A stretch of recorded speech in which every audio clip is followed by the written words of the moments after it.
சற்று முன் கிடைக்கப்பெற்ற மிக மிக முக்கியமான செய்தி ஒன்று வெளியாகி உள்ளது. திராவிட முன்னேற்ற கழகத்தின் கூட்டணியிலிருந்து 2 மிக முக்கியமான கட்சிகள் விலக உள்ளதாகவும், இனி திமுகவை நம்பினால் நிச்சயம் தேர்தலில் மிகப்பெரிய தோல்வியே தான் தழுவும். தமிழகத்தில் திமுகவின் ஆட்சிக்கு எதிராக பல்வேறு போராட்டங்கள் தொடர்ச்சியாக நடைபெற்று கொண்டிருக்கக்கூடிய நிலையில், திமுகவிற்கு ஆதரவாக கூட்டணியில் தொடர்ந்தால் நிச்சயம் தோல்வி மட்டும்தான் உறுதி என்று விடுதலை சிறுத்தைகள், காங்கிரஸ் போன்ற மிக முக்கியமான கட்சிகள் ஆலோசனை செய்து வருவதாகவும், தமிழக வெற்றி கழகத்துடன் கூட்டணி வைக்கும் பட்சத்தில் ஆட்சியிலும் அதிகாரத்திலும் மிக முக்கியமான ஆதரவுகள் கிடைக்கும். அது மட்டுமல்ல, விஜய் அவர்கள் ராகுல் காந்திக்கு ஆதரவாகவும் தற்பொழுது பேசி வருவதால் திமுகவின் நிலைமை கேள்விக்குறியாக மாறிவிடும் என்ற தகவல் கிடைக்கப்பெற்றுள்ளது.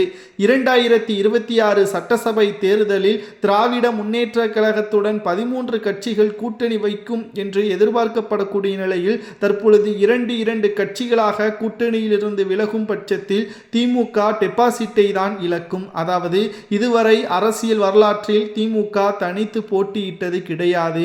அப்படி போட்டியிட்டாலும் நிச்சயமாக எதிர்க்கட்சி அந்தஸ்து கூட கிடைப்பதற்கு வாய்ப்புகள் கிடையாது. 2011ஆம் ஆண்டில் கூட 13 கட்சிகள் கூட்டணி திமுக வகித்தது. அப்படி இருந்த போதிலும் கூட திமுகவால் வெற்றி அடைய முடியவில்லை.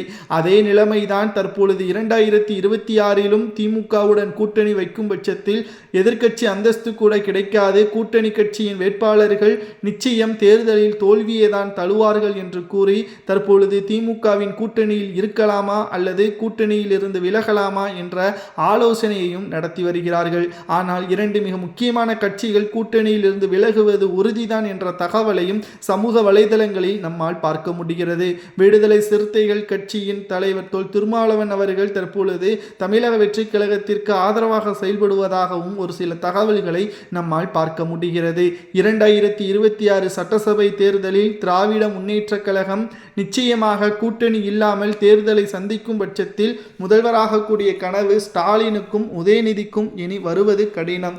2026இல் திமுக அரியணை ஏறாமல் இருந்தால் அடுத்த 15 ஆண்டுகள் திமுக ஆட்சி அதிகாரத்தில் ஒட்டுமொத்த பங்களிப்பை பெற முடியாது என்ற தகவலும் கிடைக்கப்பெற்றுள்ளது.